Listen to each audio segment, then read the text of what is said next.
In this video, I will be discussing the radium craze of the early 20th century, specifically two factories where the dangerous material was handled, run by the United States Radium Corporation and the Radium Dial Company.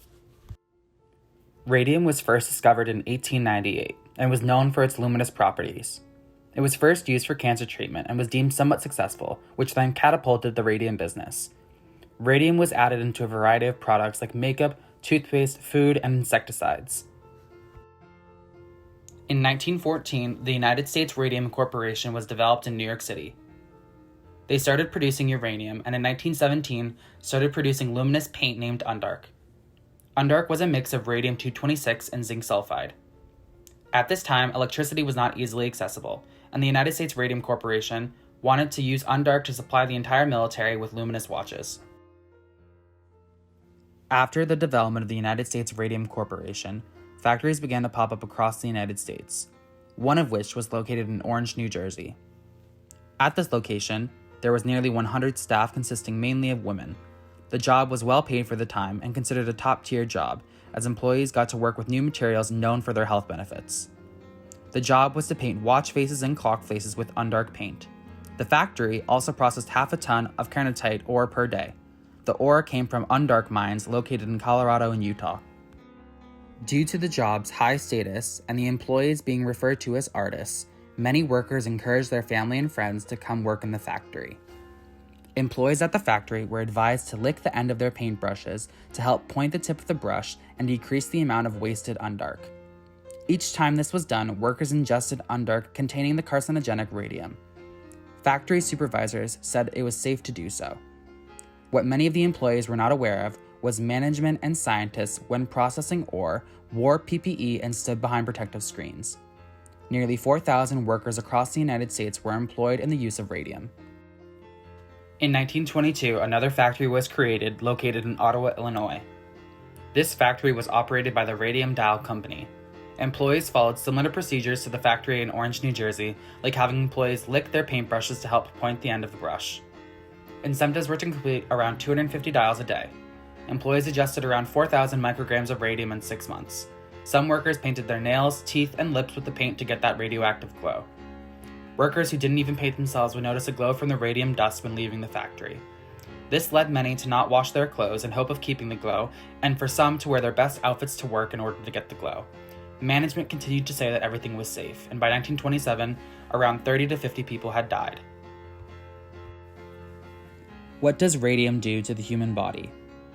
When radium starts to decay, it emits alpha and gamma rays. These rays can kill healthy human cells. Employees at the factory would ingest the radium-filled Undark paint, 80% of which would be passed through the body. 20% would make its way into your bloodstream and into your bones. This trapped 20% could cause cancer and skeletal issues like teeth falling out, jaws crumbling, spinal collapse, bone fractures, and breaks. After dozens of deaths, in 1924, the United States Radium Corporation hired industrial hygiene experts Cecil Drinker, Catherine Drinker, his wife, and William Castle to investigate the factories. The trio visited the Orange, New Jersey factory to observe working conditions. Upon arrival, they were shocked by the conditions and how close workers were to the dangerous substance. Numerous objects that were not painted in Undark were luminous. Drinker proposed a list of improvements to help the safety of the workers. The Usrc denied the link between poor working conditions and the deterioration of workers' health. The head of the Usrc, Arthur Roeder, threatened Drinker with legal action if he published his report. The Usrc submitted a doctored version of Drinker's report to the New Jersey Labor Department. After finding this out, Drinker then published his original report. The New Jersey Labor Department then ordered the Usrc to implement all of Drinker's recommendations. An employee at the Orange, New Jersey factory named Grace Fryer worked there from 1917 to 1920. After landing a position at a bank, she started to notice some discomfort in her jaw. After losing a couple of teeth, she went to go get an x-ray. The x-ray showed that due to her consumption of radium, her jaw was deteriorating. Women in the surrounding area shared similar symptoms, all of whom worked in the Usrc factory. In 1925, Grace took legal action. Unfortunately, no one wanted to take her case for nearly 2 years, until lawyer Raymond Berry took her case. Grace, along with 4 other employees from the factory, were seeking $250,000 in compensation. The first hearing was supposed to be held in January of 1928. By this time, 2 of the 5 women were already bedridden. The Usrc asked if the first hearing could be pushed back until September of that year, and surprisingly, the judge agreed. Many believe this was done in hopes the women would succumb to their illnesses before the first hearing. After public pressure, the first hearing was moved up to June of 1928. Ultimately, the case was settled out of court. Each of the 5 women agreed to receive $10,000 and an additional $600 for every year that they lived. The Usrc would also cover all past medical and legal fees, as well as future medical fees. Unfortunately, all of the 5 women would pass in the next decade, Grace passing in 1933.